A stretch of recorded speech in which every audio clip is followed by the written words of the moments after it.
Likod idol, sakit. Para may UTI ako. Kaya ito yung mabisang gamot idol oh. Naghanap ako. Pero kunin ko to.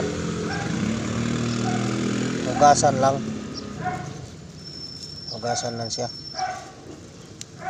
Pero pinakamabisang gamot idol sa lahat ng mga sakit.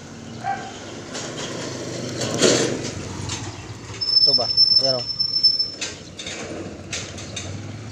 yung mga dilaw-dilaw mo na ihi dito, kaya niya paputiin. Kaya gumising ako ng maaga yan. Ilalaga ko to. Ilalaga yan. 90% yung iyong mga sakit dito tanggal. Yung mga plema mo, plema na matigas, na inom ka nito. Kinuha ko to kasi malinis siya. Ano siya ba?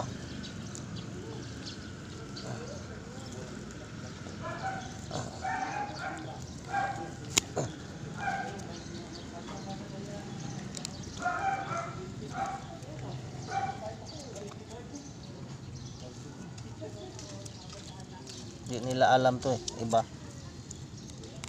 Pero grabe yan sa ano to, sa gamot. Yung ehe kong dilaw, dilaw na dilaw, parang pulang-pula na. Dalawang inom lang, puti diretso. Ito. Subukan nyo ito mga idol, subukan nyo. Maraming salamat ha. Hugasan lang mga idol, hugasan lang. Ito. Tapos sabunan mo.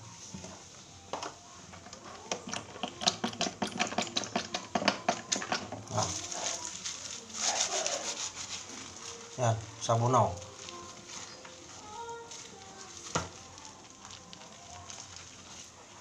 Para limpyo. Yan.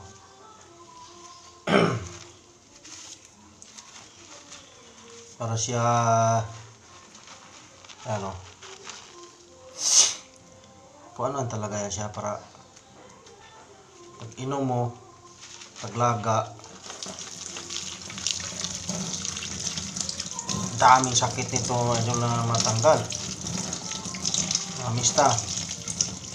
Madaming sakit ang matatanggal nito.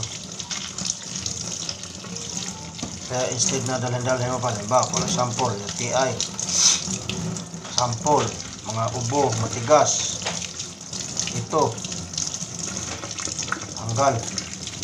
tanggal nito, ubo mo matigas, ihi mo na dilaw, ito lang katapat. Hugasan mo lang mabuti. Ito lang. Salbo na. Talagang hugasan mo mabuti kay yung maning imnon. Talagang ito ang pinakang the best, idol. Mamista. Ito yung pinakang the best na ano. Bila-bila tawagin sa amin ito, bila-bila. Pinakang the best to siya na kuha na gamot. Ubo, mga UTI, mga dilaw na ihi, may plema ka sa baga. Kung ano-ano mga sakit mo, barado yung mga ugat-ugat ng iyong puso, yung etc. Lahat ng mga panuhot, tanggal. Ito the best. Subukan nyo to. Ito, hugasan nyo lang mabuti, hugasan nyo lang. Kasi may mga ihi-ihi ito ng mga ano-ano, insekto. Dapat mayroon siyang ano. Mga idol, maraming salamat ha.